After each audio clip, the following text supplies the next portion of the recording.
Assalamualaikum warahmatullahi wabarakatuh. Shalom, salam sejahtera, Om Swastiastu, Namo Buddhaya, dan salam kebajikan untuk kita semua.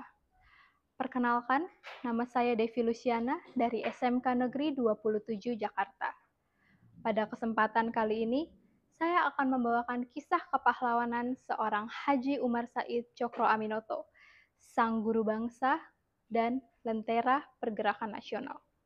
Pada abad ke-19, di sudut sebuah kota kecil di Jawa Timur, Ponorogo, 16 Agustus 1882, telah lahir seorang bangsawan muda yang kelak akan mengguncang kesadaran Nusantara. Namanya Raden Haji Umar Said Cokro Aminoto. Ayahnya, Raden Mas Cokro Amiseno merupakan pejabat pemerintahan, dan kakeknya, Raden Mas Adipati Cokronegoro, pernah menjabat sebagai Bupati Ponorogo. Ia bukan sekedar anak priai, ia adalah bara dalam sekam yang kelak akan menyulut api perjuangan bangsa ini.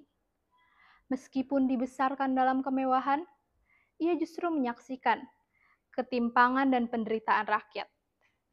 Ia menyaksikan bagaimana kolonialisme menguras tenaga pribumi, memperlakukan mereka layaknya budak di tanah miliknya sendiri. Tentu ia tidak terima, hatinya berontak. Ia memilih untuk meninggalkan kenyamanan dan mulai menapaki kerasnya jalan perjuangan.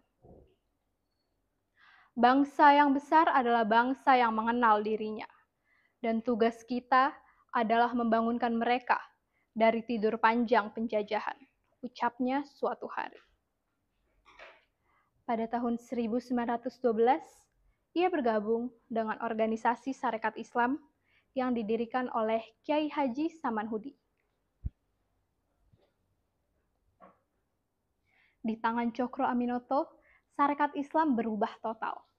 Ia mengubah organisasi pedagang ini menjadi gerakan politik rakyat terbesar di Hindia Belanda kala itu, hingga memiliki 2 juta anggota.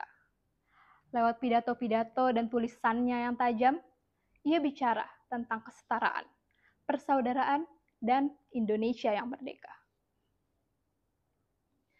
Kita semua satu tanah air, satu bangsa, tidak Jawa, tidak Sumatera, tidak Celebes. Kita Indonesia. Ia berkeliling, kota demi kota, membangun kesadaran, membuka sekolah, menulis artikel, dan menanamkan harapan. Jika ditanya, apa warisan terbesarnya? Maka itu bukan orasi, bukan juga organisasi. Melainkan para pemuda yang dibentuknya sendiri. Di rumah kos miliknya di Gang Peneleh, Surabaya, tinggallah sejumlah nama-nama besar. Ada Soekarno, sang orator ulung dan proklamator. Semaun, tokoh gerakan buruh. Kartosuwiryo, pendiri DITII, dan Musso, ideolog utama Partai Komunis Indonesia. Mereka bukan sekedar murid, mereka adalah benih revolusi. Jika ingin menjadi pemimpin besar, katanya, menulislah seperti wartawan dan berbicaralah seperti orator. Cokro Aminoto memerdekakan cara berpikir, dan dari sanalah revolusi sejati lahir. Ia memang tidak mengangkat senjata, pun tidak turun ke medan perang, tapi perjuangannya menembus jiwa dan pikiran bangsa. Ia wafat 1934, 11 tahun sebelum kemerdekaan Indonesia. Kendati demikian, warisannya tetap hidup. Kita pun tahu, tanpa beliau mungkin takkan ada Soekarno.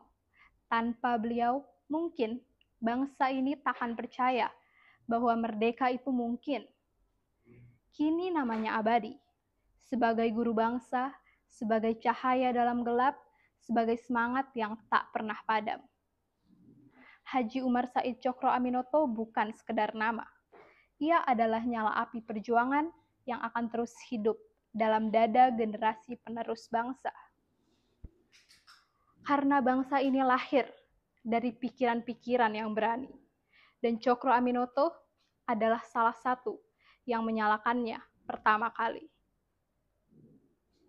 Demikianlah kisah kepahlawanan seorang Hos Cokro Aminoto, sang guru bangsa dan lentera pendidik pergerakan nasional. Sekian dari saya. Wassalamualaikum warahmatullahi wabarakatuh. Shalom, salam sejahtera. Om Santi Santi Santi Om. Namo Buddhaya dan salam kebajikan untuk kita semua. Terima kasih.